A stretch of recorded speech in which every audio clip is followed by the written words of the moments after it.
brand new I Am Rapaport Stereo podcast, where today I will be discussing Carmelo Anthony. Carmelo Anthony has been cut. It's official. Carmelo Anthony has been cut by the Houston Rockets. We're talking about the I Am Rapaport Stereo podcast cat video that went worldwide viral. And as we head into NFL Week 11, Rap&Sapp, the Hall of Famer, Super Bowl winning, shit-talking beast, is back to break down the realities of Le'Veon Bell's options going forward, why Patrick Mahomes is pissing all over the Rookie of the Year and will win the MVP, and every single thing we know heading into the home winter stretch of the NFL season. This is the I Am Rapaport Stereo podcast. Miles Jordan, yes. Let me get something real nice, something real funky. Listen, we are heading into Week 11. Watching football is fun, but it is even more entertaining when you have a little action on the games. Guys, you've heard me talking about this for weeks, but some of you, for some reason, are still on the sidelines. Whether you're an expert or a rookie, you should be betting at MyBookie. If you're the kind of guy or girl that likes to bet a little and win a lot, especially for the holidays, you can create a parlay bet. Pick 3 teams to win, and if you hit all 3, you can turn $100 into $600. 6 times your investment. There's so much to bet on: college basketball, college football, NBA, NFL, custom prop bets, even sports and politics, you name it. You can bet whether or not. Right now, at mybookie.ag, you can bet whether or not Kanye West will be allowed in the White House before the end of 2020. Sign up at mybookie.ag and they will give you a 50% deposit bonus to jumpstart your bankroll. Use the promo code Rapaport. Also, make sure you follow them at BetMyBookie on Twitter, at BetMyBookie on Twitter. They personally respond to every mention and DM, and they've given away more than $10,000 in free money to their followers just this football season. Log on to MyBookie right now. Use the promo code Rapaport and get 50% bonus. You play, you win at MyBookie. MyBookie.ag.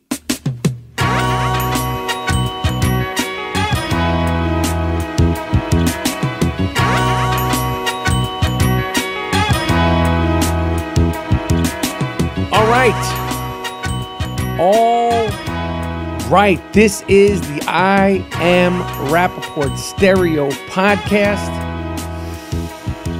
Professional podcasting at its best, shit-talking extravaganza. If you are new to the I Am Rapaport Stereo podcast, this is a non-fact-checking, shit-talking extravaganza. We don't fact-check anything.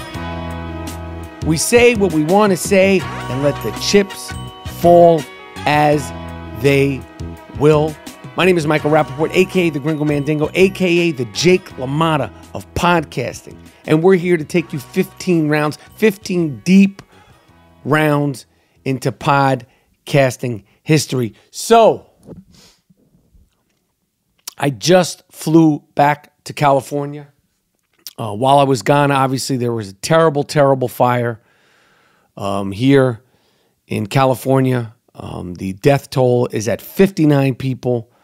Legions and legions of people's homes have been destroyed. Do not be fooled. Regular people, hardworking, working class people have been affected. Malibu is not just filled with celebrities. North Hollywood and the outskirts of where the fire took place is not just filled with celebrities. This is a disaster. So my thoughts go out to all those people, especially around the holidays. You know, I was thinking, you know, people probably have Thanksgiving plans. People probably have, you know, holiday plans, whether they're coming, going. I'm sure, you know, if you have relatives, they want to come visit you out in sunny California, and none of that's going to happen. All their stuff burnt to the fucking ground. I couldn't imagine. People's animals were killed. Can you imagine if your pet was a cat, dog, gerbil, doesn't matter what the fuck it is, and your house were taken away out of nowhere. So my thoughts continue to go out to those people. I don't know anybody personally who lost their home, but I know a lot of people who, I mean, shit, I don't even know how that works. Fire is a motherfucker. I don't fuck with fire. It's scary. I almost blew my hand off once with a firecracker. Actually, what are these things called? A smoker or a jack-o'-lantern or some shit. When I was about 11, 4th of July, I almost Jason Pierre-Paul'd my fucking self. My hand caught on fire. I had one of those, like, I don't know what the fuck they're called. The things, the sparklers. Sparklers. I had the fucking sparkler in my hand, 2 of them. I lit him, this fucking asshole, Adam Wallace, this prick. He was fucking nuts. If you're out there, Adam Wallace, you were a fucking kook, weirdo. He lit these sparklers in my hand, and I didn't know. He wasn't doing it to hurt me, but the fucking thing was lighting on my hand. I was like, ah. And Adam Wallace was laughing. I think that's what his name was, Adam Wallace. Anyway, I don't fuck with fire. Once I got burned, you know, it wasn't terrible. And I didn't obviously lose my finger like Jason Pierre-Paul. But I learned enough that I don't fuck with fire. I also electrocuted myself once. In my second apartment in California in 1992, I was trying to put a dimmer. Myself, I was trying to put a dimmer in my, I think it was my little quote-unquote dining room. It was like where you ate food. It wasn't like a dining room. And, you know, I went to the hardware store, and the guy goes, oh, yeah, it's easy. You just undo the thing, and you do this wire. That I did what the guy told me in the hardware store. And while I was unconnecting it and I put the screwdriver in there, I literally knocked myself out. Could have been dead. Could have been dead. The podcast would never exist. Nothing would have existed. This is like 92, 91, 93. I don't remember. I don't fact check. Listen, if you're listening to the Iron Rapaport Stereo podcast for the very first time, and there's a lot of people out there listening, we do not fact check anything. Nothing. Nothing. And I truly believe, you know, I'm watching a lot of the sports media, and Stephen A. Smith is my guy. But these guys just make up shit. They'll literally just make up shit. They were discussing this week the Duke team. And Jalen Rose said that Zion Williamson, I think it's Williamson, it's either Williams or Williamson, that fucking beast on Duke, high-flying beast who's probably not even the best player on the Duke team. He was saying that Zion Williams or Williamson wouldn't start on the Michigan Fab Five. Sorry, Jalen Rose. If need be, he would have taken your spot. Zion Williams, or Williamson, let's just call him Williams for now, is going to wind up being a better player than you, Jalen Rose, and you're my guy. So somebody would have been coming off the bench. One of y'all motherfuckers would have been coming off the bench. And it might have been you, Jalen Rose.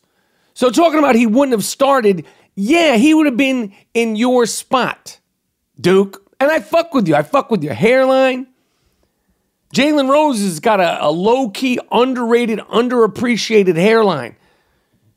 J. Rose is like 40-something. I mean, he's damn near in that Paul George category. Mean, vicious, low-riding hairline. You know what I mean? Low rider. That deep dish.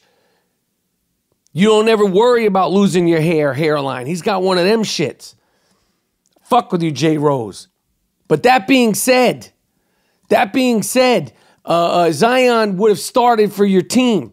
I know it was C-Web, you, and what was my man's name? Big man. I don't fact check. I'm just going off the cuff. Somebody would have been sitting on the bench for this kid. But this whole thing turned into some whack-ass imaginary game that Vegas is making a line on, and they're doing all this stats. Who would have won the Duke team that's played 4 games, I think, or the Fab Five? Who cares? Play it on 2K. Figure it out. Figure it out. These philosophical conversations. Who would have won in a race? Dick Stain, Donald Trump, or Abe Lincoln? Who would have won in a fist fight? Marv Albert or Howard Cosell? I don't give a fuck about these philosophical fairy tale conversations. By the way, if it did take place, Howard Cosell was about 6'3". Marv Albert is my guy, but I'm pretty sure that Marv Albert would have gotten his ass kicked by Howard Cosell. I'm just saying. But the reason why I even brought this up, because I digressed there, is that Stephen A. Smith was on the Stephen A. Smith show, and he was talking about how good Zion Williams is, and how he's a freak of nature, and he's a beast, and he's this, that, and the other. And he goes, and I've spoken to NBA players who said right now they wouldn't take a charge from him. I talked to NBA players, and they told me that. And I'm thinking to myself, are you making this shit up, Duke? Did you really speak to NBA players about Zion Williams, and did they really say they wouldn't take a charge from him? Did you ask them if they would take a charge from him? Does anybody in the NBA take a charge from anybody? But I'm going to just start making that shit up. Yo, I talked to this player, and no one even asked, who was it? And it's not like you have to verify if you even talk to somebody. But that's what these big swinging dick sportscasters are doing. So why can't I? Why can't the Gringo Mandingo just start doing it? Because I have access to real players. They fuck with me. I have phone numbers. We text. We FaceTime. We DM. That's right. I'm going to just start saying, I talked to some NBA players and they told me, and no one questions it. That's what you need to start doing. That's why they start calling me Scoop Rapaport. It's my new name. Michael Rapaport, a.k.a. the Gringo Mandingo, a.k.a. the Jake LaMotta of podcasting, a.k.a. Scoop Rapaport. So the skinny genification, big deal, big hurrah over nothing story of the last 72 hours was that a couple of days ago, after a miscommunication, Kevin Durant wanted the ball. Draymond Green didn't pass him the ball. Draymond Green wound up slipping, and the game went into overtime. The Warriors wind up winning the game in overtime, I think. Who cares at this point? Because whether or not a team wins or loses is unimportant in 2018. The drama is the only thing that matters. Who the fuck did win that game? I can't even remember because no one even talks about who wins the games now. It's just about what they're wearing and the arguing and the skirmishes and the spitting and did he not spit and did Draymond call KD a bitch and all that stuff. Then they started arguing in the locker room, and then a coach started arguing with Draymond Green in the locker room, and then all hell broke loose. This is the end of the era in Golden State Warriors. People were saying, I bet you that Draymond Green is going to be traded before the All-Star break. Now, Kevin Durant is definitely going to leave. What team is he going to go to? Is he going to go to New York? Is he going to go to the Lakers? Oh my God, what if he goes to the Lakers? Would he join LeBron James and all this? And Draymond Green has ruined it. And maybe Kevin Durant will just leave and be like, fuck you. And then why would they get rid? All this nonsense. And at the end of the day, these guys work together. Have you not ever got into a little, dick swinging, pissing contest with a coworker? This is their job. They're with each other every day. Shoot-arounds, practices, bus rides to the arena, planes to the arena, planes to other cities. You're going to bump heads. It doesn't mean the end of the world. We know Draymond Green talks shit. This isn't the first time it happened. The fact that people latch onto it and no one even remembers, including myself, who won the game when the incident happened. And then for Literally 72 hours. It's the front story on every single sports show, endlessly. Finally, last night, the Warriors played against the Houston Rockets. KD played. Draymond played. Steph Curry's out for about 10 games. There's like this picture someone took from their cell phone of Draymond and Kevin Durant walking into the arena. And it's like as the world turns. And nobody's watching the games, including me. We have forgotten why we even love basketball, which is the games. No little kids fall in love with basketball because of gossip. No little kids fall in love with basketball figuring out who's going to go to what team in free agency. The game is what's important. We've all got caught up in the hoopla of discussing where a player is going to go the entire season instead of watching the player play. The NBA Fast Pass is ruining it. Instagram and Twitter and all the highlights instantaneously is ruining it. I have decided to shut all that shit down and just watch one game a night. Last night, there was a football game on, and I think literally 10 NBA games. I'm not one of these people who records games and watches them later. I have to watch it live. I'm not going to, watch the Knicks play Oklahoma City and the Pelicans play Utah and the Lakers play San Antonio, record one game, flip back and forth. I don't do that. What I'm doing this year is I have made a conscious effort to just pick a game and watch the game. If it's a shit game and there's another game on, I'll switch the channel. But I'm not going to switch. Go from the football game to the basketball game to the basketball game. You're going to miss a half. Okay, and if something really good happens, watch the highlights. Go on your phone. You're never going to miss it. It's like the NBA fandom has become like we're all living in FOMO. I hate that fucking term.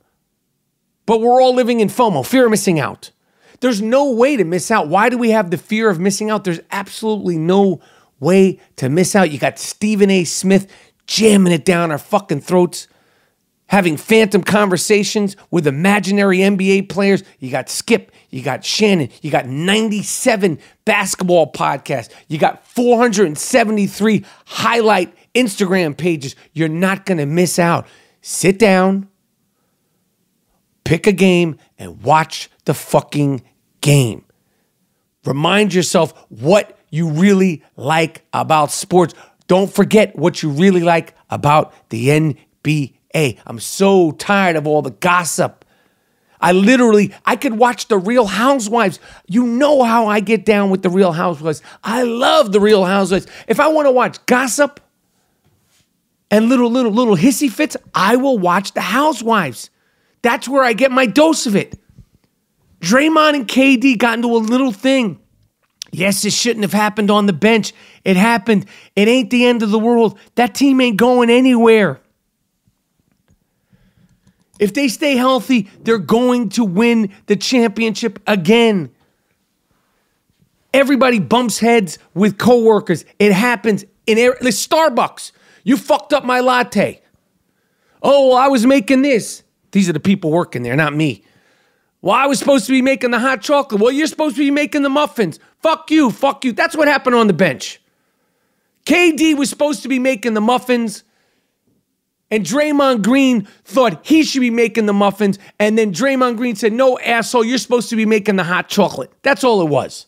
Let's move forward from that shit. I am Rapaport Podcast.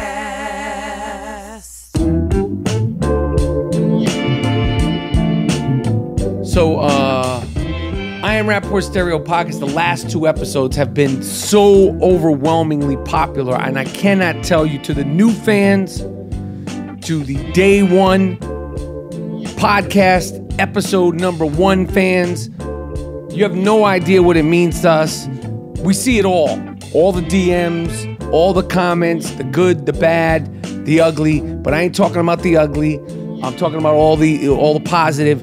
It's been so nice. The last few episodes have just been rocking and rolling. So I appreciate all the day one fans, the Rap-A-Pack, South Carolina Rap-A-Pack, Chicago Rap-A-Pack, Houston Rap-A-Pack, the New York Rap-A-Pack, the Australia Rap-A-Pack, all the Rap-A-Packs, California Rap-A-Pack, and all the new fans who just started listening. Can't stop, won't stop, hard-hitting smash mouth podcasting. So one of the things from the Q-Tip, Wu-Tang Clan, Tribe Called Quest, Midnight Marauders, Enter the 36 Chambers episode. Tip, I think he was wrong because I believe he said that the next week Snoop's Doggy Style came out. He misspoke. Q-Tip doesn't fact check. Even the guest on the goddamn I Am Rapaport Stereo podcast don't fact check, and that is a beautiful thing. And I'm not fact checking, so I can't correct the guest. You could just say anything.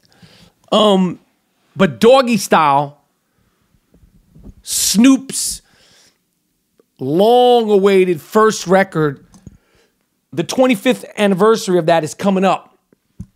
Again, I am going to try my best to pull a rabbit out of my ass. Doggy Style, that record, such a dope West Coast record, such a big record, so much hype. All the build-up to that record, all the expectations. Of course, Snoop killed the Chronic.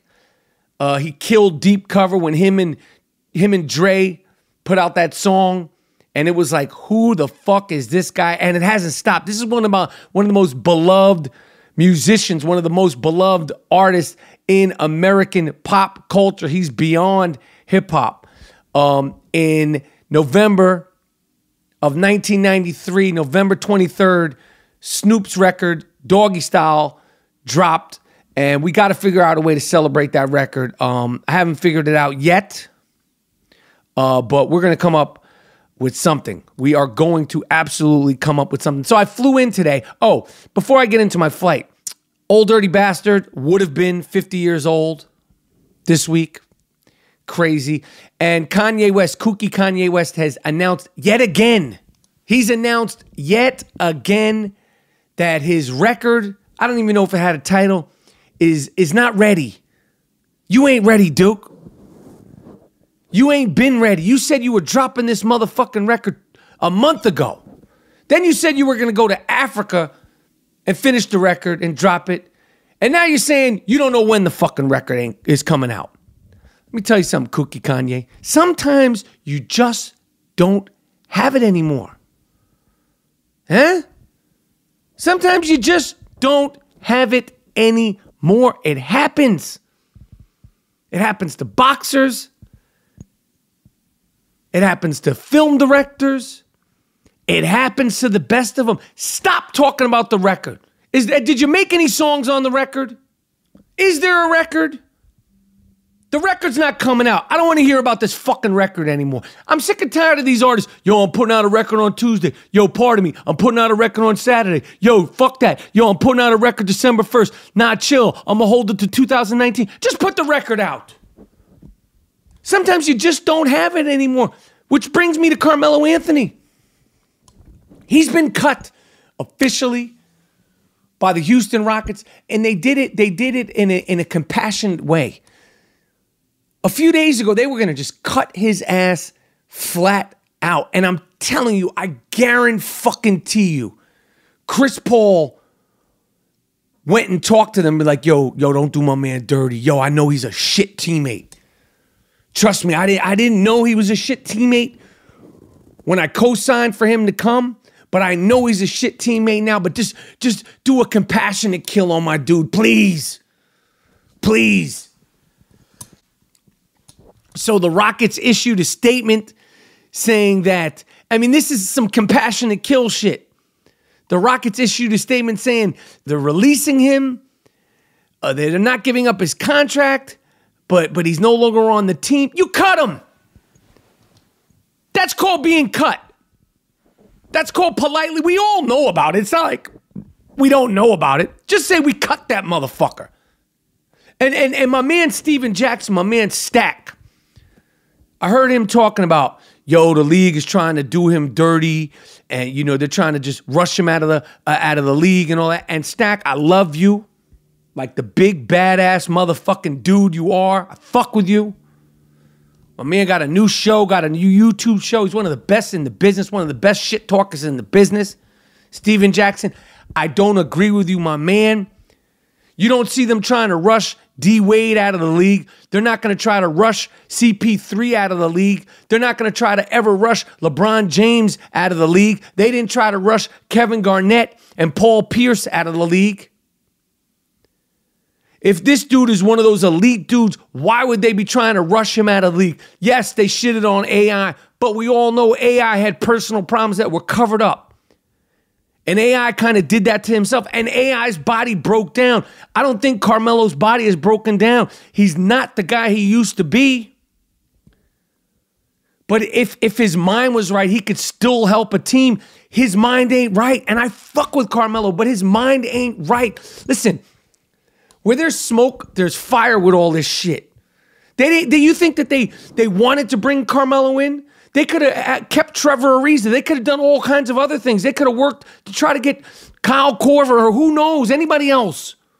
As I said on the last podcast, Dan Antonio said, CP3, this fucking guy drove me nuts. He got me fired by the Knicks. I don't like this fucking guy.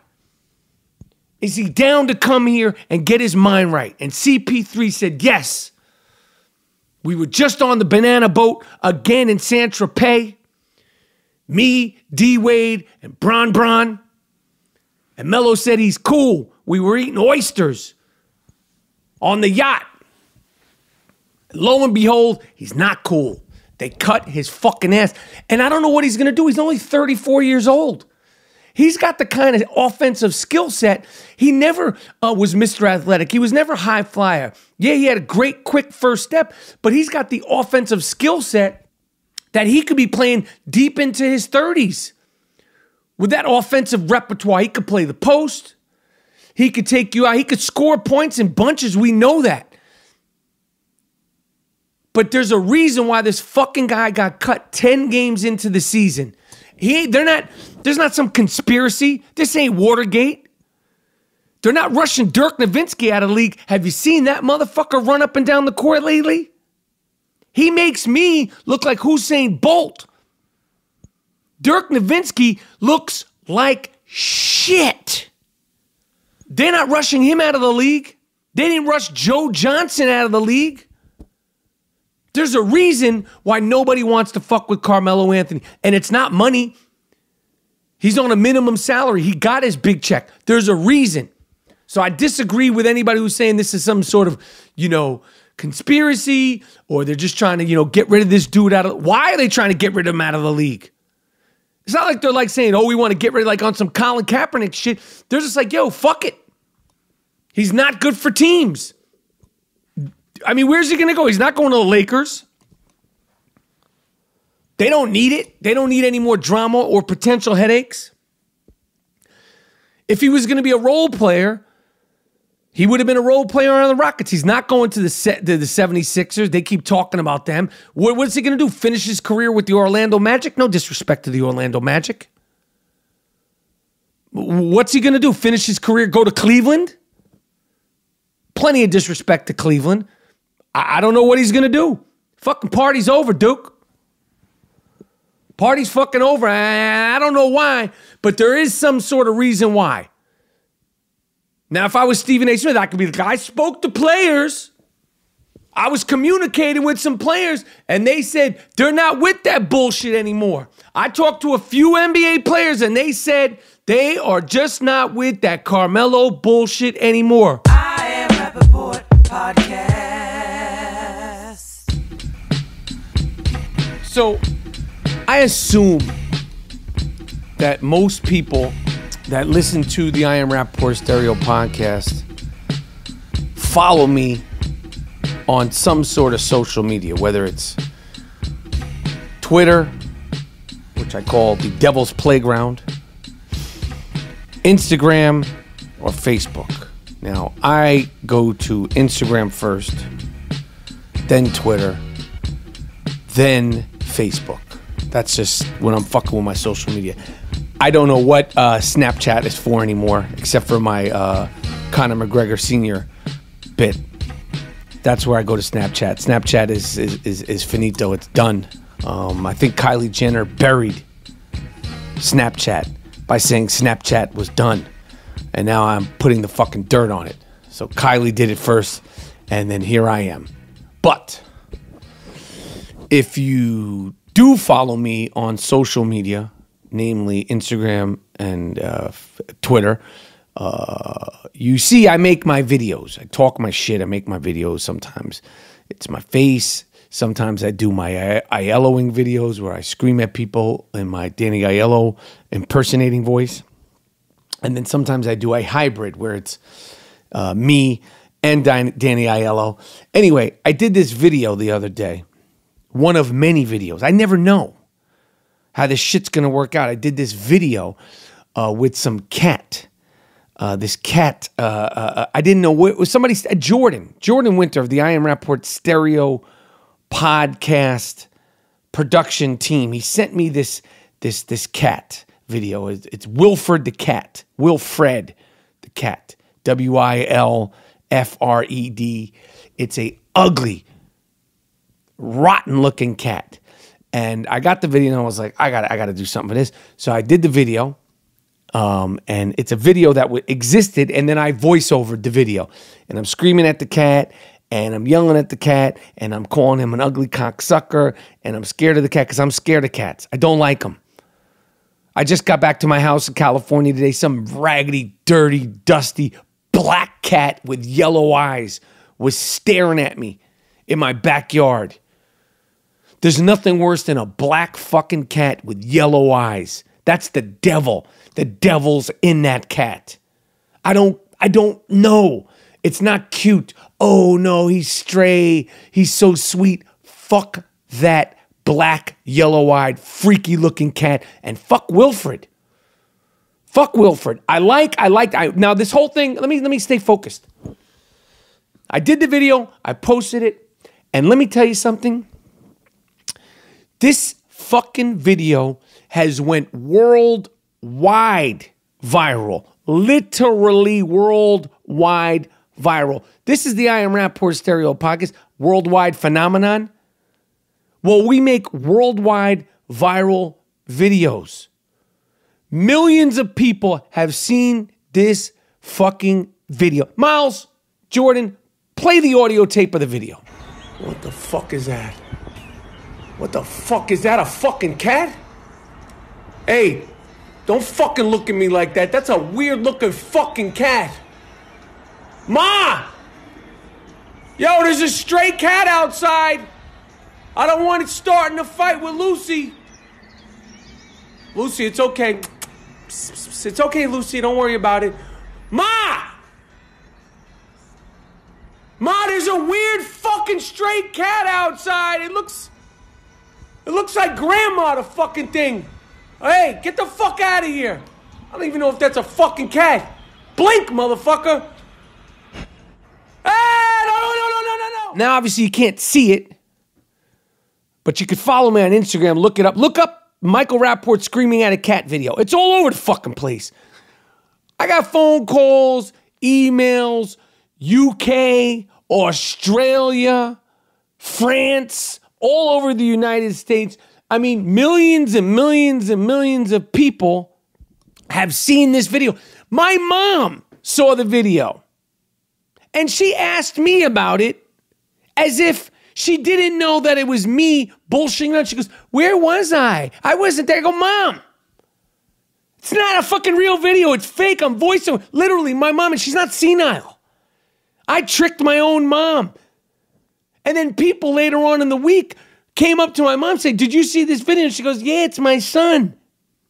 If I knew how to bottle and articulate who, when, why some of these videos go viral, I wouldn't share it with the world. I'd make the billions of dollars first. Maybe then I'd share it with the world. Trust me, I have no idea why that video went to so many people, and so many people. When I was in the airport today, the TSA guy, yo, I saw that video. And I'm like, first of all, do your job, Duke. You're TSA, Duke. Yo, you're on the clock, my man. You're supposed to be checking for bombs and all kind of shit. You know, pipe bombs and all kind of shit. You don't know if people coming here with booger sugar, whatever. Don't talk to me about the video. I appreciate it, but don't talk to me about the video while you're on the clock, Duke. You're the last line of defense at JFK. Anyway, the video is all over the place. And I don't know why some of these videos take off. I don't know why some of them don't. I never expect them to. But this shit is nuts with this Wilfred the cat video. And people, we got in touch with the owner of the cat. And because some people are like, you're being mean to a cat. And I'm like, it's not a real video. Dumb fuck you. That's what I say back. It's not a real video, dumb fuck you. Number 2, I would never harm an animal. Number 3, you know I don't like cats, okay? Number 4, it's not a real video, dumb fuck you. But the people who own the cat, Wilfred the cat, I don't know if it's Wilfred the other ugly cat, look it up. Trust me, it's all over the fucking place. They're happy with it, and we're looking to possibly make part 2. Now, you guys are my fans. This is the fans of the I Am Rapaport Stereo podcast. Okay, we have a certain shorthand. I share a lot. I don't say I share everything, but I share a lot with you guys. I'm speaking to what I hope are friendly fire. You know, we're 36, 37 minutes deep into another classic podcast. If you're rocking with me right now, we're on the same page. And if you're rocking with me right now, I don't know. I just feel comfortable with you because I appreciate all the fans that listen to the I Am Rapaport Stereo podcast. I really do. If I sound a little slurry and my words don't sound fantastic, it's because I flew today. Flying knocks the shit out of me. As I told you, I had my TSA guy. I got to the airport. It was like 6 in the morning. You know, I got out of New York City before the snow and the storm, or potential snow, potential storm, started swooping in. And 2 things happened on the plane. And I'm telling you, I share these things. I am disruptive. This is the I Am Rapaport Stereo podcast, a.k.a. the Disruptive Behavior Network. Okay, but when I'm on the plane, I try to be, you know, just one of the guys on the plane. I don't look for trouble. Now, I know early in the morning, at times I could have smells, okay? It's the morning. I have my coffee. A lot of times on the plane, I don't know why, it's like a safe haven to fart. We're all grown up here. We could say fart. So I've said this plenty of times before. I have my personal spray. And usually the personal spray is not for me. It's for the motherfuckers around me. I have my personal little air freshener. It's a lavender smell. It's nothing offensive. It's just a little light. You know, it's like walking into a flower shop. You're like, oh, that's a nice, pleasant smell. I don't have any weird like sandalwood, patchouli shit. It's like lavender. Okay? Because if somebody sitting behind me, sitting beside me, sitting in front of me, you know, smells like shit, farts, it happens. I just, you know, I take it out discreetly. Spray. I also know that sometimes that could happen to me, so I spray. So lo and behold, my little lavender spray, I was having, you know, some movement. And it wasn't good. I had like oil-based shit smell coming out of me. It was like an oil-based, though. It wouldn't go away. So I was like, I'm going to spray. So I spray it in the air. I'm like, it refreshes the air. About 10, 15 minutes later, this is about half hour into the flight, guy in front of me says, excuse me, would you mind not spraying that anymore? I said, have it your way. And I just lit that motherfucker up the rest of the flight. I'm trying to spare you the oil-based sushi residual sewage in my body. The oil-based post-sushi and ice cream that I had from the night before, it's marinating through my body, and it's coming back out in an oil base, meaning the smell's not just passing through, it's like sticking to the furniture. You don't want me to smell? Now you're just gonna live in my shit, Duke. It's not a problem to me. It really ain't a problem to me. I was trying to be polite. You don't like the smell of fresh lavender? Nah, well, that's your problem. But we made it into Los Angeles an hour and 3 minutes. An hour and 3 minutes early. Oh, great. We're going to get off the plane. This is going to be great. Make it there early. Blah, blah, blah, blah, blah. It never works out that way. Oh, we've made it into sunny Los Angeles an hour and 3 minutes early. We're just going to line up here on the tarmac, and hopefully we'll be getting you off the plane soon. 15 minutes later, and they come on so loud. Sorry for the delay. It's super fucking loud. We can't seem to find a da-da-da-da-da to taxi us into the da-da-da-da-da. We'll get right back to you soon. 35 minutes later, hey guys. Don't hey guys me.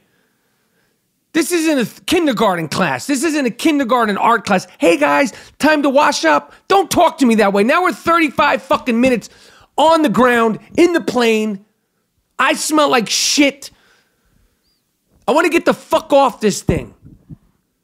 Get there an hour and 3 minutes early, wind up getting off the plane 75 minutes later. What's the point of getting there early if you can't get the fuck off the plane when you arrive? I don't understand the math of it. I never worked in an airport. I don't know how the comings and goings, the strategies of getting people off the plane. But don't tell me proudly that we got there an hour and 3 minutes early, and then you got me sitting on the fucking plane for 75 fucking minutes. I am Rapaport Podcast. All right, enough. Enough complaining. It's time to give you, the fans, what you want. Miles, Jordan, please give me the sick fuck of the week theme song. Yes, this is the sick fuck of the week theme song. The sick fuck of the week is an award-winning I Am Rapaport Stereo podcast segment. It is an award-winning I Am Rapaport Stereo podcast segment. This is an award that is earned, not given. Earned, not given. It goes to a certain kind of sick fuck with a, as the French say, a certain kind of, what's the word? A je ne sais quoi. A certain je ne sais quoi. Number one, this is, I think, the third time we've discussed this 87-year-old sick fuck. A lot of people said this guy might be a stick man. No, there's a difference between being a stick man and an irresponsible sick fuck. The DNA tests have come back for a Nashville, Tennessee 87-year-old postman. The postman always rings twice, 3 times, 4 times, and it turns out 1,300 times. Thousands of DNA samples and testimonies have come back over this guy who's just a regular-looking 87-year-old piece of shit. He has fathered over 1,300 illegitimate children. A private investigator was hired. The police have been brought into this. 1,300 illegitimate children by one 87-year-old sick fuck. Yo, that is a whole bunch of fucking to be doing. I mean, if he has 1,300 illegitimate kids, those are 1,300 women. What about the ones he didn't get pregnant? I think, homeboy, they need to, do some science tests on him. He's got that good, he got that good sperm. He got that real, true, blue, super duper sperm. Yet, he is still an I Am Rapaport Stereo podcast sick fuck in Florida.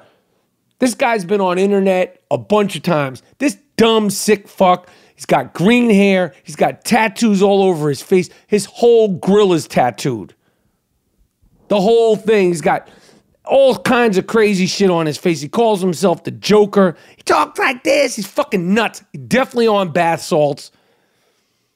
His real name is Lawrence Sullivan. You've seen him on Instagram. I think we even had him on the sick fuck of the week before. He literally has the tattoo that Heath Ledger had in the Dark Knight. It's got all over his grill, like the fake stitch. This guy's gonzo. Gonzo. Well, this asshole was arrested in Florida. Has to be on bath salts for a bunch of charges. He was arrested for a bunch of charges, including walking around with a concealed firearm. Well, now we're going to see if you're really on that Joker shit. Okay, because it's one thing to be out in the streets. It's another thing to be talking shit on Instagram. Now you're locked down in county jail. Miami-Dade County, where I know shit is thick. You got tattoos all over your grill. You're going to come down off the bath salts and the meth, and we're going to see if you're really bout it. Because I haven't seen all the Batman movies. I don't know all about Batman and the Joker, but one thing I've never heard about is the Joker walking around prison with a Wonder Bread bag hanging out his ass. Most likely, this Joker is going to wind up getting the Wonder Bread bag and olive oil treatment. And congratulations, you made it back on the Sick Fuck of the Week segment on the I Am Rapaport Stereo podcast. Jennifer Pinkard in Michigan. If you look up Jennifer Pinkard with an E, Pickerd, 37 years old. Look her up. Lo and behold, like clockwork, she looks like a sick fuck. She was arrested for giving her daughter, her 6-week-old daughter, meth, meth, when the cops nabbed her. She said the reason why she gave her daughter meth is, and I quote, because she was being fussy. Lock her up. Lock her up. She's being held in Michigan on $2,500 bail. Lock her up. You're unfit to ever be a parent, you sick fuck, you.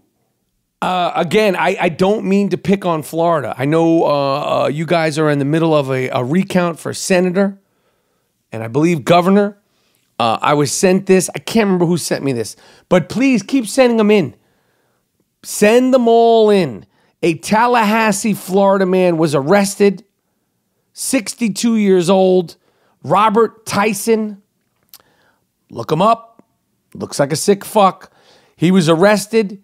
Faces 2 counts of poisoning water with the intent to kill or injure.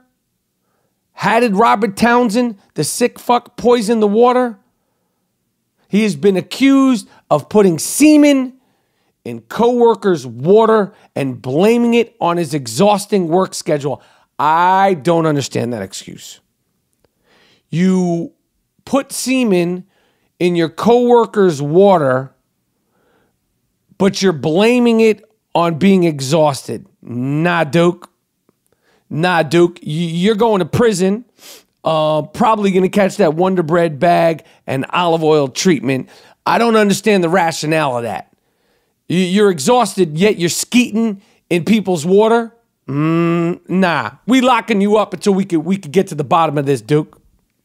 A New Jersey couple. This has been all over the news, and this has been over the news for like 6 months now. We talked about this before, but a New Jersey couple who raised hundreds of thousands of dollars on a GoFundMe account.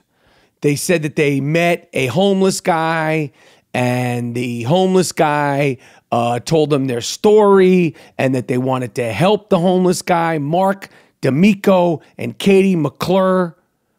They said they met a guy named Johnny Bobbitt. He had been on hard times. He's a former vet, blah, blah, blah, blah, blah. They went on GoFundMe. And then they started bickering and they raised $400,000 and this, that, and the other thing outside of New Jersey near Philadelphia. Meeting Johnny Bobbitt changed our life. We want to do anything we can to help him. Well, investigators came in. There was no Johnny Bobbitt. This whole thing was a scam. The 3 of them are all going to jail. All the money's going back. It was a scam. Do not fuck around on GoFundMe. Listen, If you're going to help people GoFundMe, double check it. Because sometimes motherfuckers are trying to pull a fast one on GoFundMe. And these three sick fucks really thought shit was sweet.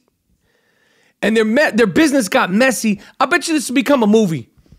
I'll bet you this will become some sort of movie starring like Bradley Cooper and like, I don't know. It has the making of a movie. But they got busted and they've been arrested. Charges have been made. Conspiracy, fraud, theft by deception, yada, yada, yada. Plus, you made it to the I Am Rapaport Stereo podcast, Sick Fuck of the Week. And finally, this one, a lot of requests for this. This is a no-brainer. We're coming into the end of the year. Okay, we are coming into the end of the year. The 2018 coveted Sick Fuck of the Year needs to be announced. And I had, say, maybe 10 or 12 people reach out and tell me, you got to find this one. You got to give this person Sick Fuck of the Week. This was a no-brainer. This is definitely, I mean, man, there's people making a late end of the year push for Sick Fuck of the Year. I don't know if this is strategic. And people are like, yo, if I come out with my crazy shit in January, February, March, the Gringo Mandingo will forget about me.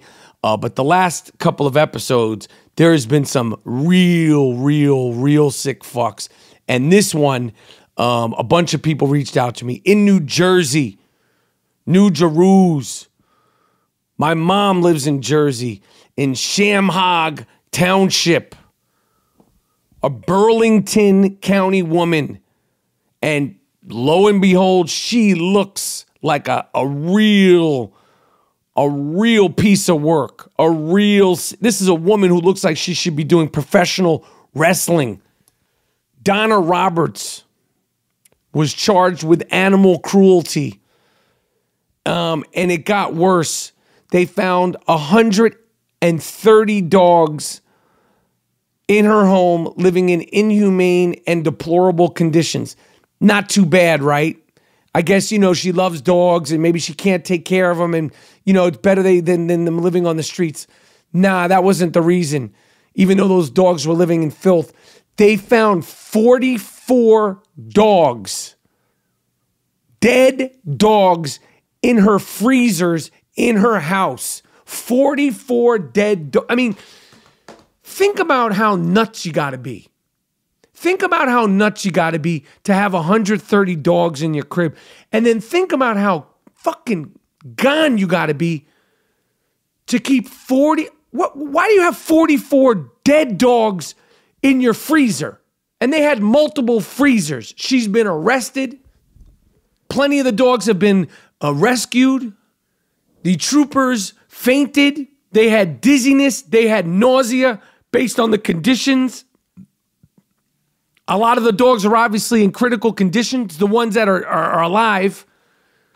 And this woman is locked up. I mean, I don't know what the punishment is for a kook like this, a sick fuck like this, but I'm glad they got her and rescued these dogs. But I'm telling you, look her up. Look up Donna Roberts. You will not be surprised. She will not let you down. She has no eyebrows. And she looks like she should be, she looks like Jack Lambert. Remember Jack Lambert for the Pittsburgh Steelers? That's what this woman looks like. Listen, that's it. There's no more sick fucks, okay? Coming up next, the Rapaport with Warren Sapp, Hall of Famer, the guy's won every single award an NFL player could win, Super Bowl champion, Hall of Famer, shit-talking vet. We're breaking down the realities of what Le'Veon Bell's chances and opportunities are going forward, why Patrick Mahomes is the MVP, and who is going to go for the crown in the Super Bowl, and so much more. Every single thing you want to know about NFL heading into Warren Sapp's favorite winter part of the season. It's Week 11 coming up next. The Rapaport, Rap&Sapp, my man Warren Sapp on the I Am Rapaport Stereo Podcast.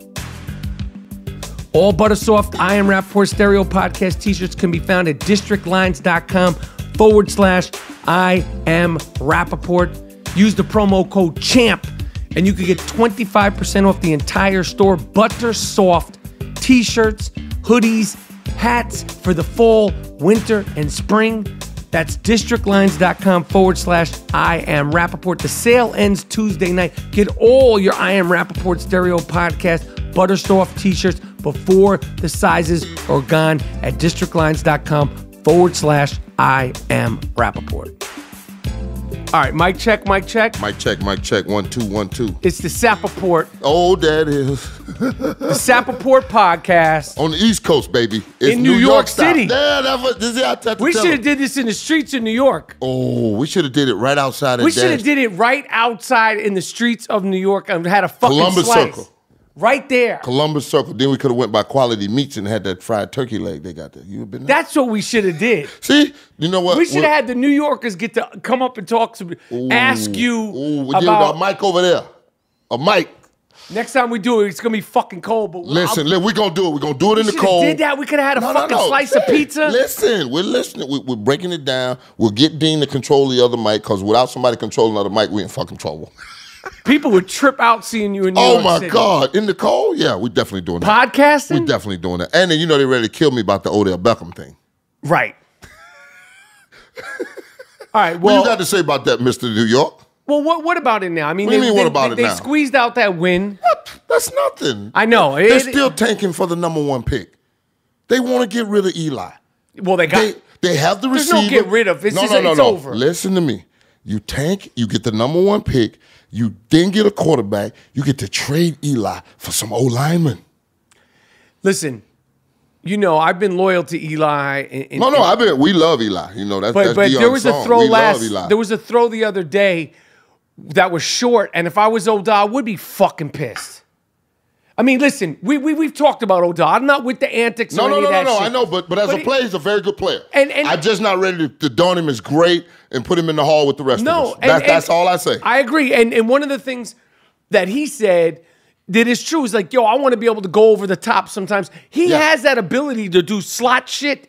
Like, he has that ability. Last night, he ran by them two boys like they were standing still. And he could never get it. No, to the fact that the safety had a beat on the ball, and he didn't even think he had a beat on the ball because he knew Odell was running that fast. He was by him. Oh, boy, he So can go. I get why he would be frustrated, but I'm not with all the antics. But yeah, the antics either or getting beat up by a ball catcher, you know. All that shit. All that. The hair and all that. It doesn't help anything, and I get it, but I mean, Elevate your team, not yourself. Yeah. That's what I always say. If you elevate your team before self, you'll go a lot further. and it's not like he's like, well, we should sit Eli to put so and so in. No. It's He's not not like there's doing plan any of that. B. He's not so doing it's like any of just that. man the fuck up. I Yep. think he's trying to. I'll give him the benefit of the doubt. I'll give him the benefit of the mean, doubt because he's a good player. No doubt about it. He's a very good player. And let me ask you something. Somebody like that, with a guy like with a rocket right now, how better does he even become? Like, I mean, to have like who would be a quarterback that like right now you put No. It's not about the quarterback because it's about that offensive line and Saquon Barkley becoming the beast that he can become. And now you got a two-headed monster. But don't you have to be able to hit him in the open? No. What you have to envision is, come with me now. The Cowboys when they had Emmitt Smith. Right. And that O-line's running it. And then you can go to Michael Irvin for the first downs, but then you had to go to Alvin Harper, who has the highest yards per catch in the postseason. Odell is all that in one.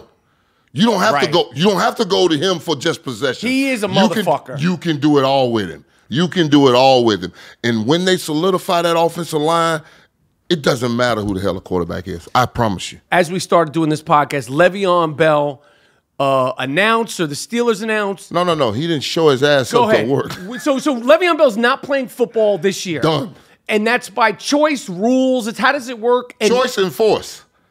Because it was a forced deadline because you have to show up today by 4 o'clock. And by choice, he didn't show up. So now he reverts back to the same position he was. In what way? At the beginning of this year, but with only one slight difference. Instead of having the franchise tag on him, which costs you 2 first-round picks, now he's going to have a transition tag on him, which costs you a first, a third, and Pittsburgh still gets the match. So that means what? So Pittsburgh he's never still playing football has in Pittsburgh his again. right. Yes, he will. If Pittsburgh decides he's going to play in Pittsburgh, Le'Veon Bell ain't going nowhere. You have no rights like that.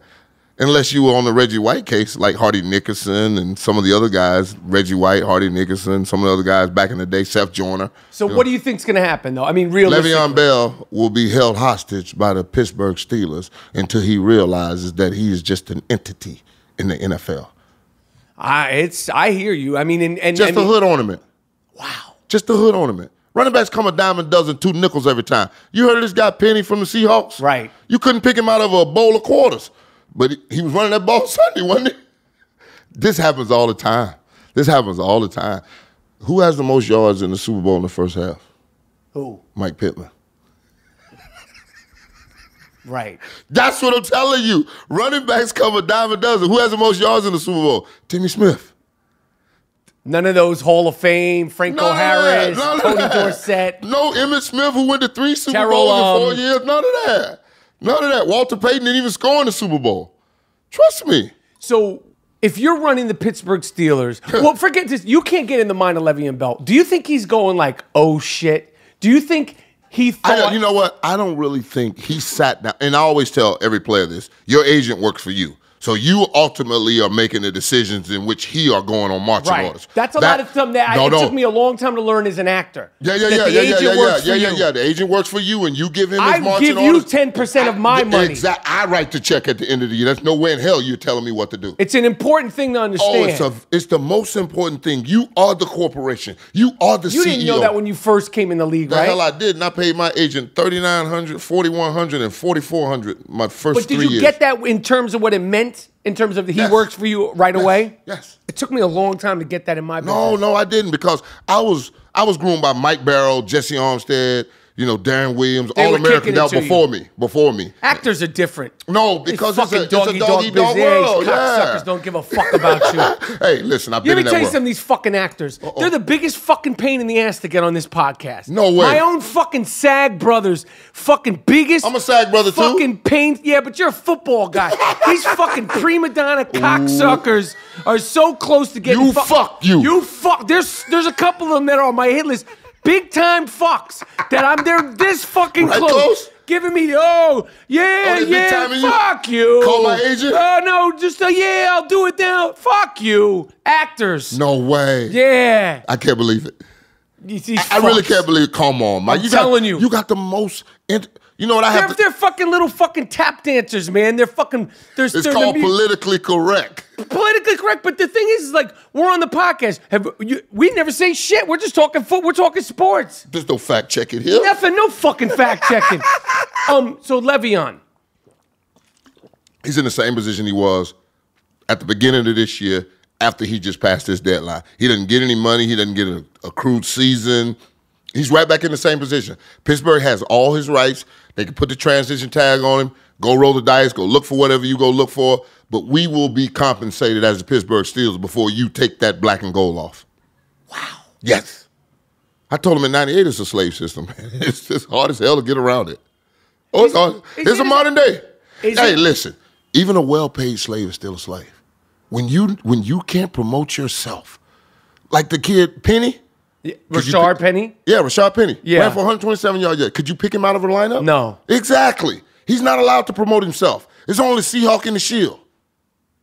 There's guys that have played in the National Football League that have 100 sacks, good careers, 4-5 Pro Bowls. You couldn't pick them out of a lineup.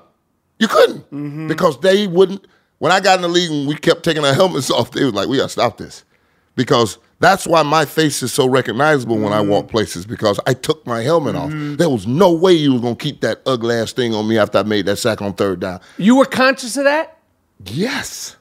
You going to see this pretty face. And that smile that I got, because that's indelible to people that I remember him. You see what I'm saying? Trust me.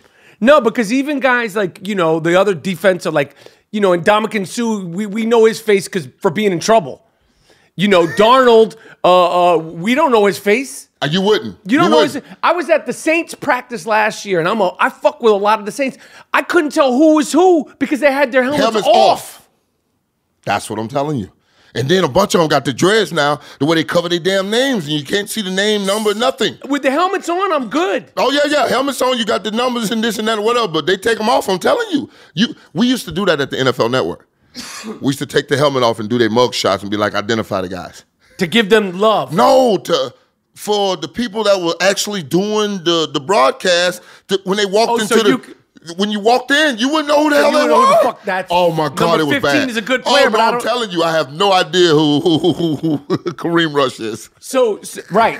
Kareem Hunt, Kareem Rush, right. Kyle Williams, none of these guys, you couldn't pick them out, I promise you. Right. And we used to have little things the way you had to identify the players. So to help you and your fans.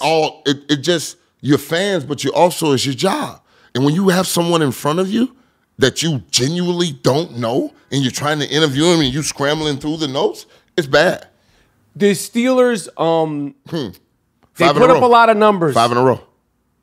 5 in a row. Without Le'Veon, this kid Connor's pounding away. Listen, Connor's, I think his offensive lineman said it best. This kid run like he's seen death, and he has.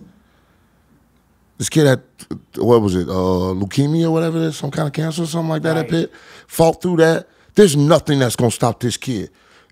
It ain't $14 million. It ain't $5 million. It's the next carry, the next Sunday, the next ball I get to touch that drives him. And Le'Veon Bell talking about money? You got the wrong guy in your position right now, cuz. You better go your ass back and see if you can unseat his ass before he gets comfortable. Do you think Le'Veon Bell, I mean, again, I don't mean to, do you think, to read his mind? No. But do you think he foresaw this with James Conner? Not even a little bit. If James Conner didn't exist or James Conner didn't show up and kick ass. It'd be another one. They come a dime a dozen, 2 nickels every time. Dante Freeman has not played for the Atlanta Falcons, and you wouldn't know it. But you don't know who number 25 is. You know who Coleman is, but you don't know who 25 is. It's 24, 25, 26 of their running backs. Now Chubb has got himself in Cleveland running now. Finally, they got rid of the 3-headed monster and put it down to 2 guys, him, Chubb, and Duke Johnson, because Duke can do all. Duke's one of the greatest kids on earth. He's going to be there on time. He's going to learn the offense, know all the blitz checks, know everything. You have to have the right mix of running backs now because the running back don't drive your team. It complements your team. How far can the Steelers take things? As far as that defense will carry them. Because they have offense. Oh, no. There's no final offense with that tight end. McDonald done emerged himself in the middle with confidence. Then you got Juju Schuster. Then you got to go deal with AB out wide. And then you got to deal with this kid Connor. And fucking Ben is just... Oh, no. I was about to say that monster that stands in the pocket and just throw people off him and drape off of him. And he's in some of the best shape I've seen him in. He's moving well. He's moving well because normally November, he's got a little nagging knee. He ain't got none of that. He's got none of that. He's rock solid right now and ready to go. Tennessee beat New England. This is nothing. Man, this is just a hiccup. Belichick, who are you? We call you the greatest coach on earth, and you can't beat your shitty ass pupils. I mean, it ain't even close. They're beating the hell out of him with the 4-5 Lions or 3-6 Lions. Are they using the shit they know against him? No. This is what's happening. Belichick plays so much situational football, and so many coaches around the league want his respect that they won't step outside the lines and, go a little edgy with their play calling or whatever. His assistants will because they know he will. So now that puts Bill at a real disadvantage. Like, how do I handle him? Is it the young Vrabel that I had before the Super Bowls? And what is he doing now? And the tendencies don't match up because they know he's going to go play the tendencies.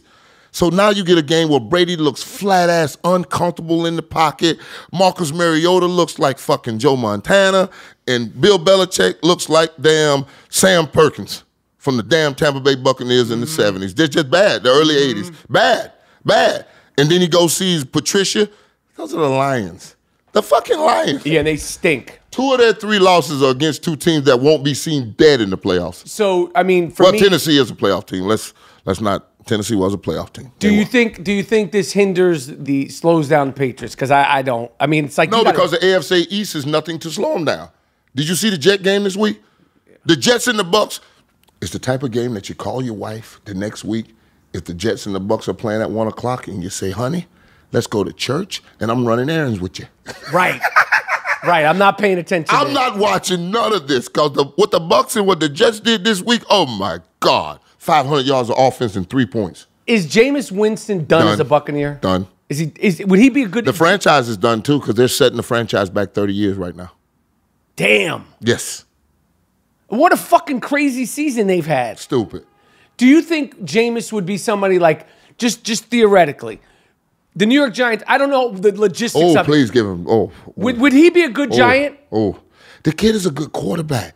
You just have to have somebody that's not going to listen to Trump country in Tampa until you got a real Harvard guy. You know, because Florida State like to call themselves the Harvard of the South. So now we have a real Harvard guy here. And with the DeSantis and the damn Gillum shit, it's really a black-white thing right now going on. Are you serious? Man, there's an undertone to that. All right, if you are staying with Fitzpatrick. You really think that with all the bullshit with Jameis with the interceptions? What? The game's gone. And if you're going to pull a plug on him, you pull a plug and you never look back, right? Right. You don't go in a game where your quarterback throws for 400 yards and you go 0 for 5 in the red zone and then you say, well, I was thinking about going back to Jameis. So what does Fitzpatrick do now? Right. When you got 2 quarterbacks, you got 0 quarterbacks. It's unfair to both of them. It's unfair to and both the of team. them. It's unfair to everybody involved. And you fired the defensive coordinator, and the defense played the best they played all year there last week. And you think Big Mike Evans is like, what the fuck is going on here? Please, what the hell is going on? Big Mike Evans can't touch the ball and we're in the red zone 5 times? Throw the bitch up in the air and let him go get it. What happened to the Deshaun and Fitzmagic thing that we had going? Yeah, right. It's late in the year now. Now it's depending on what do you do well and how well do you do it. And we don't do shit but move the ball in between the damn 20s. You said to me when we first did it, you like cold football, you like winter football. We're a week away. We're here. It's coming. I mean, we're not quite there, but we're almost there. Why? This is where like the cream. I don't like cold football. I like miserable football. When you aren't fresh, because September and October is the freshest football. Everybody runs fast. Everybody's this, everybody that. Right now is what are you? How do you define yourself as a football team? And that's the question I have for Andy Reid. Because Andy Reid is taking his 9-1 Kansas City Chiefs over to the greatest show on grass. You don't need to bring your ass. I got a new one for you. Bring your run game. Bring your run game. Give it to Kareem. What? Give me the fucking ball. That's my fucking fantasy football guy, man. See, I love you fantasy motherfuckers. No, it has nothing to do with the championship. Only the fantasy only the damn belt that will be running around the neighborhood. I love it. I love it. But it matches both ways. Because if your running back is running for the Kansas City Chiefs and he's running for Michael Rapaport's goddamn fantasy Flyers or the New York East Side or whatever the hell they call, it works for everybody to get better. Because them fast-ass receivers, they going to be fast all year long. But if you aren't utilizing the whole package. Why is it? I mean, they're 9-1, so they're doing. No, Andy's just crazy with it. Andy likes to distribute it and spread it around and do all kind of funky stuff, find a matchup and really exploit it. But what he needs to do is go to his bell cow, and his bell cow is Kareem Hunt. Bell cow is Kareem Hunt. Give it to him, let him work, let him go, let him lean on people, and then explode with the fast plays and that little jitterbuggy stuff. Is Mahomes, obviously Mahomes, we don't even need to speak on him. He's the MVP. Of the season? Yeah. Whoa. Yeah. Fuck the rookie of the year. That's small potatoes. If he keeps going, he's MVP. Wrap it all up and hand it to him, and let's see. I didn't even think about that. Let's go see how he plays in the playoffs, because he's getting a bye, and you going into Kansas City after playing a wild card game. I'd like to see you get that one done. Holy shit! And Andy Reid's got a week off. He's got 1 week, and he's sitting maybe in the AFC Championship game in his own house, in one of the loudest fucking places on earth. Is that a loud arena? Ooh, or stadium, whatever it is. It will rip your. All right, Arrowhead was built in what, the 60s? Uh-huh. It took them to build a Quest Field that's designed to be a certain way by God, bless his soul, Paul Allen and company, because they understand what a loud stadium will do for you. Kansas City still came back and broke their decibel record. Right, with that old concrete. Oh, old concrete and a bunch of liquored up Missourians. We'll show you.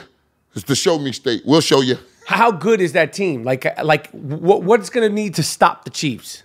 Andy Reid, 2 minutes, a challenge, or some kind of time management. Those have been Andy Reid's Achilles heels in the playoffs his whole career. And the way you remedy that is Kareem Hunt. They don't review a lot of plays when you running that bitch down their throat. They don't review a lot of plays. I agree. It's the easiest thing in the world to do a turnaround, and he doesn't have the wear and tear on him. Right. So why the hell wouldn't you use him? Feed that man. Hey, we're going to keep yelling at Andy Reid. Andy Reid going to get the message. What did you think of, I mean, it's fucked up. I know as a player, no matter what you think of any players, somebody going hurt, Dez. Listen. That sucks. What I saw from the team, said how much he meant to him just those 2 days that he was there. How much he infected him and ran through his team. That's what I was trying to tell people in the beginning. If you've ever been around Dez, he can help your football team. Now, what he does off the field with his mom and what some of the still going? I don't know, but it has to be something because we haven't seen him flunk a drug test. We haven't seen him in PEDs, any of that, right? Or have I missed something? No. Nothing. It's just Jerry Jones and his behind the scenes talking, right? So what's the? I watched the Saints practice with this man for 2 days. Every player that scored, put the X up. To a guy that's not going to be on your team, that didn't even get a check from your organization. Did he not? Is he? Didn't get a check. He wasn't on week 1 roster. He'd have had to play that Sunday and get his check on Tuesday. So he didn't even get paid? Didn't even get a check. He's not getting paid? Didn't get a check. Oh, my God. No, he was just signing up that week. That was finna be his first check when he, Shit. That's the new NFL. That's why when they didn't sign Brandon Marshall was with Now they just signed. Now this is the funny part for me. You know Brandon Marshall's never been to a playoff game? Yes. We're talking about Brandon Marshall, the receiver, by the way. Yes, I know Brandon Marshall's never been to a fucking playoff game. So that means his team has never made the playoffs. Right. And Brandon Marshall's one of those receivers that was bragging about how many 1,000-yard seasons he had in a row, right? Do the Saints look like they need receivers? Why are they bringing in? They brought in Dez. The second choice. They brought in the second choice. But they obviously the think second choice. I don't know. Maybe Sean Payton has some up the mastermind's offensive scheme. It has to be something because in his head he has something in his mind that he wants to run a certain play and he needs a certain type of receiver to do it for a certain game or a certain situation. Or a certain situation, or late in the year, maybe with the Rams you needed a shootout. Now I need 4 wides to put them in a situation to where I'm gonna go after that cornerback. You see what I'm saying? That's what Sean Payton does. He looks for matchups. Oh, he looks for matchups. Yeah, he looked for a matchup down the road, and this will be the guy that'll hate me with that. But this is your second choice. Right. And it's a guy that's never been to the postseason. Right. I just find it to be a little odd, don't you? I trust me.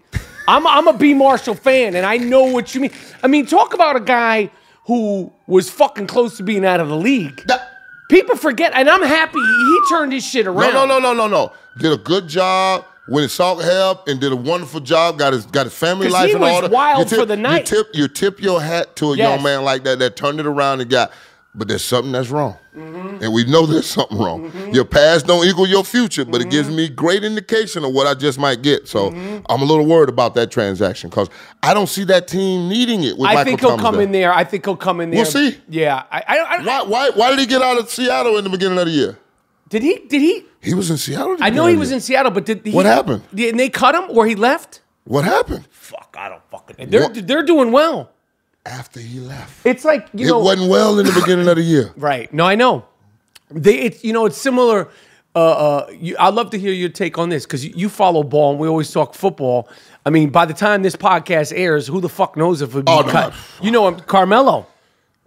Listen, we all got the great Carmelo Anthony in 2003. Him and McNamara in Syracuse.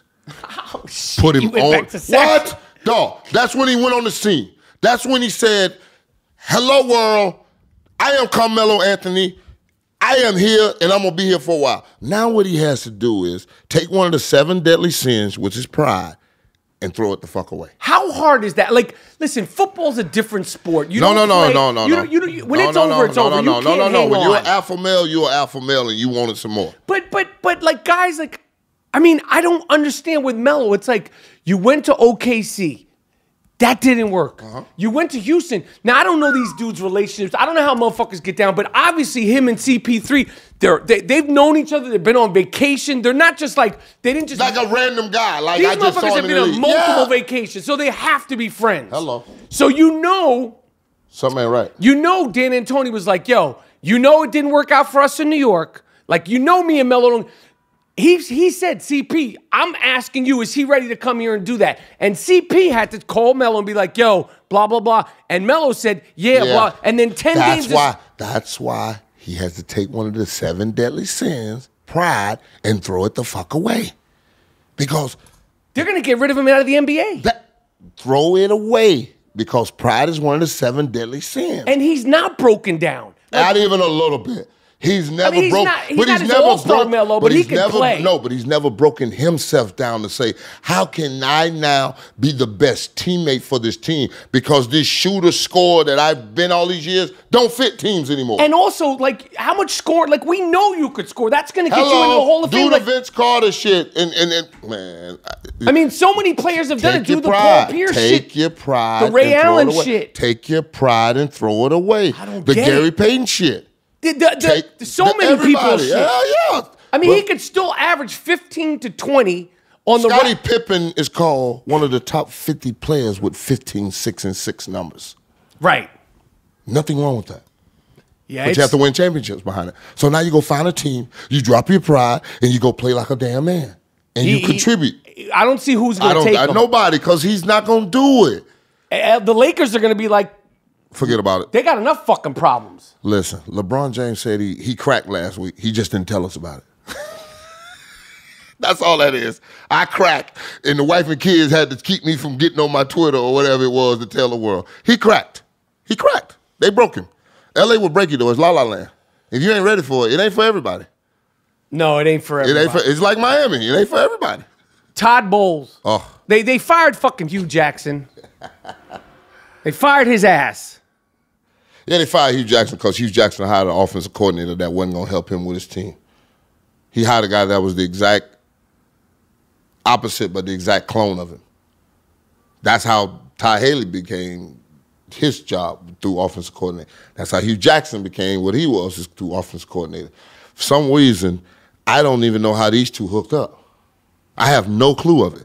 And now you see Hugh gets fired and Marvin Lewis picks him up to be his special assistant because now Marvin has to go call defense, so he needs somebody to watching the head coaching thing. See? That makes sense that Marvin hires Hugh. Oh, yeah, completely. Why hadn't Haley gotten a pickup job? Marvin is lucky he got a fucking job, too. Oh, no, he's finna go. He's got to go back to what made him a head coach, and that's defensive coordinating. I got you. See it? So he's like, yo. That's what I'm telling you. You never hire somebody that's going to get in the way of how you got the job you got, fire his ass, and get back on your job. That's what Marvin Lewis did. And so Todd Bowles, I mean, he's in the wrong city. Wrong city, wrong situation, no weapons. He's dead as a doorknob. They traded all his defensive guys away and gave him Adams in the backfield who said, I'll die for this shit. He don't give a fuck, right? Players like that I don't want around me, man. Because if you'll die for this shit, that means not too many things in life mean something to you. But that's not a good sign, though? Not even a little bit. It's too much. His dad was an NFL player. What kind of life could he have led the way you finna die for? Right. It's too much. That's beyond commitment. That's stupidity. That ain't even something that grown, rational men even come across. I'll die for this shit. How sick. They won. I watched the Philadelphia Eagles versus the Cowboys, and I'm watching it, and Sapp, it had my fantasy implications, but I'm watching these teams, and I'm like, this is like, to me, as a Giants fan, it's like watching somebody stir vomit. I can't stand either one of those. Or scratch a chalkboard. Just they both make me sick. There's like... they're always like, the Cowboys, are they alive? Are they dead? Dak this. I'm like, they're America's team because they called themselves America's team. The rest of America doesn't consider them America's team. Just the people in Texas and Dallas consider them. I don't consider them America's team. I don't consider They're a little delusional in Texas. Yeah. Yeah. They're not my fucking team. I'm a fucking American. We're watching MSNBC as we podcast. Yeah. Don't fucking put that shit on me. Don't put it on us. Ain't a fucking America's team. Ain't America's team. I'd rather accept the Patriots right now as America's team. At least they got enough championships. Exactly. About the same, though. Same, 5-5. So what we're going to do is we're going to do this. Because the Dallas Cowboys won their first road game last night. And the Philadelphia Eagles are learning what I learned in 2003. Which is? After you win a Super Bowl, every swinging dick that comes through the door will be platinum, and they are measuring themselves against you. No matter how you feel today, what you look like, what you think like, whatever. You can't breathe. Oh, I am measuring myself against you, play in and play out. And the Eagles are finding out what that's like to be the hunted and not the hunter. And that's why when you go back to the Patriots, who you're just like, you can't give them nothing but respect. How they handle it. They handle it in such a professional manner, and they attack it. Most teams win the Super Bowl like we did and year then go after 7-9. year after fucking year after year after year. We win it. We lose it. We win get it. We close. don't even go to the playoffs. We keep coming. It's like don't even get in the tournament the next they year. just fucking they just plow through. Hey, man. We'll never see that again. You know, I got to say, as much as I can't stand those motherfuckers, from the bottom of my heart, when this greatness is gone, as a fan. We're going to miss it. We're going to miss it. What will I have to hate? Yeah, that's exactly whether you love them or hate them. Because it's just a pitch in the new, and it's every 30 seconds we got something new to hate. But them some bitches have been there for 10, you 12. You can live in the hate. Oh, no, you can live in the Belichick. You everything. can go all the way back to 2001 and the tapes they destroyed and the shit. I mean, this started in 98 or some shit. Like, when did this start with this fucking guy? 98, 2001? Who? 2001. The Patriots. 2000. Because I played them week 1. And the week 2, your Jets, Mo Lewis, damn near killed Bledsoe. Right. Broke his sternum up, and Tom started Brady this bullshit. Started the bullshit. We blaming Mo Lewis. Yeah. Where the fuck is Mo? Where the fuck is Mo Lewis? We blaming Mo. We looking for 5'7". Put an APB out on number 57, Mo Lewis. All right, I'm going to ask you about a few games this week. We got some good ones. Yeah. What's the one that you're most hyped about? I mean, the 9-1 and 9-1 on Monday night, but the 6-3 game. Looking there, so 6-3, 6-3 game with the Bears. No, it's a Bears game. It's Bears. Somebody got the Bears. Well, the Bears and the Saints. Bears and Saints. Yeah, I won't see that one there because for some reason this Trubisky kid is playing like you can't touch this. Like where I throw it or if I get to tuck it and take off, this kid's got some wheels on him. And Khalil Mack and them boys over there, they've always played defense in Chicago. I mean, when Peanut was up there punching out balls and all that shit. I want to see the Chicago Bear team play. They going down to New Orleans, so you're going to need to pack your ass and your checks and everything because the offense won't be able to hear. Explain this to me in as basic terms as you can. Sean Payton. Like when I love when you post clips on your Instagram of you breaking down the film.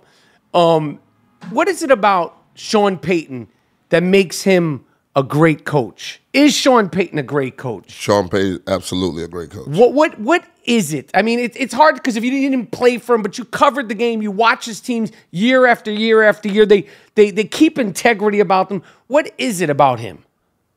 I think it's his drive and his ability to pay attention to detail. Because when you're calling plays like that, you've seen that interview in 60 Minutes with McVay, right? Yes. Sean Payton's like that. Right. Because Marshall Faulk had him at San Diego State as his running back coach. So I've had some real insight to him on some, like a personal level with some people that I've known a very, very long time and actually hung out with him a couple times and, had a couple of drinks and talk. He's a football monster. Him, Gruden, McVay, Jeremy Bates, they eat it. They eat it. They absorb it. It flows through their core, through their pores. And when it flows through someone's pores like that, they leave no stone unturned. I got you. You will never, ever get me in a situation where you'll show me that blitz and I didn't see it coming. You love it. Oh, it's the ultimate chess match because I don't want to play that chess match. Drop 7 and I'll handle the goddamn. But when you're watching a good game still. Like that game with the Giants, that Monday night game was good. You get elation from the shit. Oh, man, I get goosebumps when they play the national anthem because, shit, a quarterback's supposed to drop after that. Like the great Al Davis said, in the first 5 to 10 plays of a football game, the opposing quarterback must go down, and he must go down hard. That's what he was saying? That's Al Davis, one of Al Davis' greatest quote. In the first 5 to 10 plays, the opposing quarterback must go down, and he must go down hard. That's you cut the fucking head off.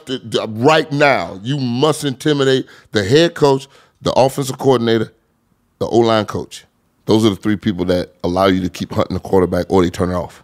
The Mexico City game, the Los Angeles Rams. I'm having an issue with the National Football League. Last night we watched the Giants in the San Francisco and pray to everybody out in California with the fires because that's just horrible and everything that's going on. And Dick Stain up there with that bullshit. He talking about the forestry and God. I mean, come on, man. Come on, stop it. I mean, can you believe that shit? They played in unhealthy air. And now we're going to travel to Mexico City and somebody going to tell me they from East St. Louis and they going to drink the water. You know this, right? You mean one of the players? Listen, this is what Leon led or somebody said at the Cowboys when the Cowboys used to go down there. Man, I'm from East St. Louis, some of the worst water on earth, and drank the water. Oh my God, just Montezuma's revenge. We're heading into the waters now. There's going to be some injuries, unfortunately. There's going to be some variables. As of right now, Warren Sapp. As of right now, and I have to go back to listen to the first time he came on, but as of right now, every single thing you know. I tell you to wait after Thanksgiving. I'm in November. I'm close enough now. I'll give you one. Okay. Saints Chiefs. That's it. Saints Chiefs. That's the way it's looking, based on everything we know right this moment. Right now, if they had to play it and they had to seed them, that would be the one seed in both places. And I'd love to see you go to New Orleans. Shit. That's two of the roughest places on earth to play a football game, my man. I promise you that whatever they do down there in that bayou, when that sun go down, man, in Kansas City, I'm telling you, it'll rattle your bones. And it's going to be a cold coming through there. My daughter's out in Columbia right now. She's like, Dad, this is the worst cold I've ever felt before in my life, and it ain't even dropped. This is just the first taste of it. Man, that's a wicked place to play football in Arrowhead. Wicked. And all right. So is the Mercedes-Benz Superdome. Oh. That's a nice spot. It can get real electric real fast, boy. You remember when Gleason blocked that punt and all hell broke loose? That was a great football moment. Great football moment for the whole world. Right. Boy, after Hurricane Katrina and everything, and that place was rocking. The TV was shaking. I remember looking at it. I'm like, holy shit. But then I went, yeah, that's New Orleans. That's what they do. When they team is on, they own. And when their team is not, they put bags over their heads. So they mean it both ways. Right, the Aints. They mean it both ways. I fuck with the Aints. I fucks with them too. All right. Finally, your state, Florida, is in the middle of a recount. This is you're the spokesman for all things Florida. You know the wackiness, the weirdness, the eccentricity of Florida. Yeah, we have men sleeping with alligators and stuff. All that on the regular. It's not like every now and then. It's like that's like on the regular thing. Hey man, it is what it is. It's Florida, baby. We are like that. But the one thing I want to tell the world, we are 5 states in one. And if you go to any of our metropolitan cities, Tallahassee, Jacksonville, Orlando, Tampa, Fort Lauderdale, Miami, it's blue as you want to get. But if you scurry your ass outside of I-95 and get a little bit of the northwest corners and get out there in them Everglades and, you know, where them dirt roads at, hey, baby, this Florida. Florida. Right. That real shit that you hear about. Hey, that, you know, what am I going to do when no one's around but my sister? That type of shit. Why is there so many badass motherfucking athletes, particularly football players, that come out of that state? Out of 365 days, we get 300 sunshine. Y'all get fucking fall and autumn. What the fuck is that? You guys are outdoors. Fuck is fall and autumn. Right. Like now, look cool weather like this. Really not really cold in New York. You can go out and play basketball all day long. Right. It was 81 the water was 81 when I left the other day. Florida. Right. The water was 81. So just imagine what the air is. So we have a lot of muck fields and orange groves. And the cold came through in 89 and killed them. So we had to turn them into, wide open fields, and we running them. It's part of the culture, though. Football is like the sport. That's how we gonna get out. That's how out. Ain't no basketball. We're not a basketball state unless you want to talk to Vince Carter. Right. Vincenity, Darryl Dawkins and a couple other people you got like that. some. We got a couple. But the football is it. No, football is our thing. Football is our thing, and that's what we live and breathe because it was a Florida-Georgia All-Star game every year. Right. And we took pride in that. And then once we passed. And the college football and the whole thing. Oh, we used to have enough championships. That's what it is. When you got the Florida State, Miami, and then FIU, FAU, and, USF coming along. Right. Playing pretty good football. It's a great state for football. All right. Another Rapaport. Oh, Lord. Podcast, Route 99 mashup. You know what? I just want to thank you for the flavor that you do when you do what you do, especially with the vote. Because I almost became discouraged because sometimes Florida would discourage you. Flat foot discourage you. It will discourage you. Right. So I want to thank you for getting my shit back in shape, because I'm like, you know what? This is what we have to do. We got to do it. We got to. We have to. I mean, shit, we got to do it. And listen, hopefully Florida this recount will work. I mean, no. What a big thing for the country. I have to tell you this. That ballot was fucked, because the first column was nothing but instruction. When I got about halfway through the instruction, I'm like, what the hell? I know how to bubble a damn thing. It's a Scantron.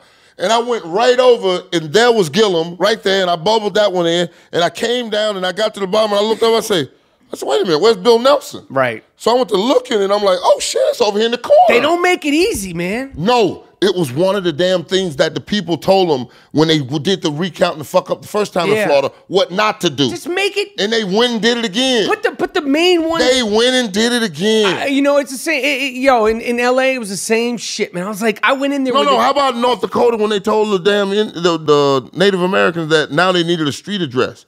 I was just driving in Key West, went down to Big Pine to go fishing with my man over at Tighten Up Charters. Made a right on the street. The shit said no name street. I said, what the hell? Right. How do they register to vote? Right. Well, I'm How about we put it no name street and just get a Tiki's fucking numbers 1, 2, 3, 4, and we all live on no name road. That shit, man. No name road. I'm rooting for Florida to pull this out. That would be a big fucking deal if they did that. That would bring a lot of hope back in this country. Can you help me out with something, because I was a little despondent by this. Because I watched, the orangutan, the walking orangutan walk away with $106 million of inauguration money after he fired Chris Christie and told him, get the hell out of here, you're spending my money. This is documented. Gillum went down on some Hamilton tickets? Right. Hey, what the fuck is that? And why did he even want to go see Hamilton anyway? That's the first question. Why are you wasting your time, man? Get some sleep. Watch some Netflix. Watch a fucking game. Watch a replay of a game. Jack off. Do something. Hamilton tickets. Hell, we got Hamilton tickets. Hamilton tickets. You let that shit. I mean, listen. 27 years of a life. Hamilton tickets. Hamilton tickets. Fucking $1,700 ticket. Well, about $7,000, I guess. Shit. Can we go to Hamilton? Yeah, I'm not going in that fucking theater sitting in that shit, man. I've never seen it. At least they got some rap in there. Fuck that shit, Sapp, man. I'm not. It ain't. Listen. You know, we like that funky shit.